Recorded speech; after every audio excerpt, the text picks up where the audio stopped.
Hello everyone, how are you doing? This is MD Tech here with another quick tutorial.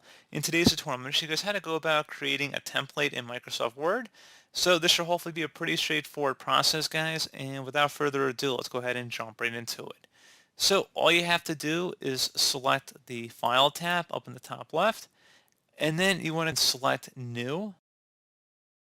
On the right side, you want to go down and now you can see various templates that come built into Word. You can also search online for templates as well, and they have suggested searches here as well if you want to narrow down your search. And then once you find a template you like, all you have to do is just double click on it to open it up. And now you can just basically work on it like you would any normal Word document. It's already been formatted very nicely here. And you could just select File and then Save As to save it to your desktop or your Documents folder perhaps, wherever you want to normally save such documents to. And that's pretty much it.